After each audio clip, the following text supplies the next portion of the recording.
Data book क्या है? तो वैसी प्रजातियां जो संकटग्रस्त हो उनकी सूचीबद्ध करने वाले पुस्तक को डाटा बुक कहते हैं। वैसी प्रजातियां जो संकटग्रस्त हो, संकट में हो, उसकी सूचीबद्ध करने वाले पुस्तक को डाटा बुक कहते हैं।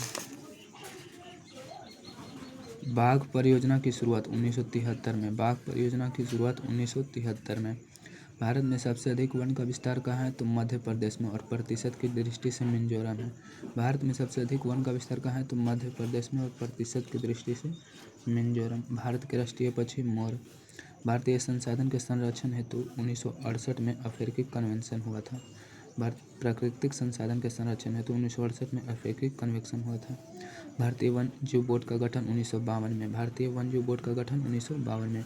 वन जीव सुरक्षा एक्ट 1972 में। वन जीव सुरक्षा एक्ट 1972 में।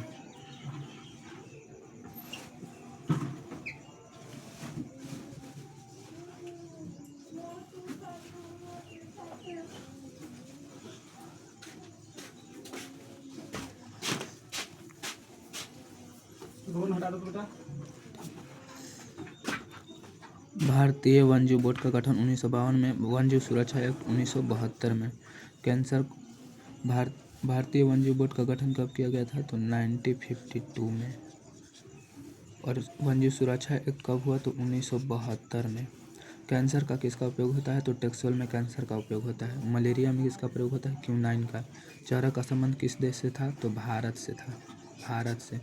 जैव अपहरण क्या है? अपहरण का मतलब, जैव मतलब होता है जीव।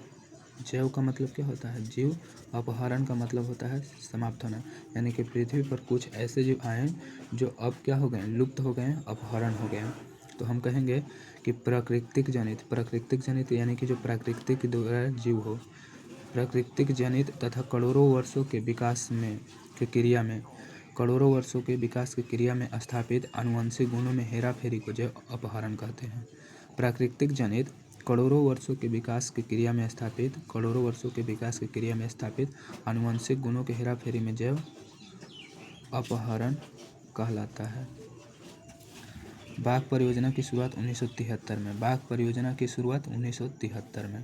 भारत में सबसे अधिक वन का विस्तार मध्य प्रदेश में, प्रतिशत की दृष्टि से मिजोरम में। भारत के राष्ट्रीय पक्षी मोर। प्राकृतिक संसाधन के संरक्षण हेतु 1968 में अफ्रीकी कन्वेंशन हुआ। भारतीय वन जीव बोर्ड का गठन 1952 में। वन जीव सुरक्षा एक्ट 1972 में। कैंसर का किसका उपयोग होता है? टेक्सोल का। मलेरिया में किसका उपयोग होता है? क्यूनाइन का। चारा का संबंध किस देश से? भारत से। जैव अपहरण क्या है? तो हम कहेंगे प्राकृतिक जनित करोड़ों वर्षों के विकास की क्रिया में स्थापित आनुवंशिक गुणों में हेराफेरी को जैव अपहरण कहते हैं। प्राकृतिक जनित करोड़ों वर्षों के विकास की क्रिया में स्थापित आनुवंशिक गुणों में हेराफेरी को जैव अपहरण कहते हैं।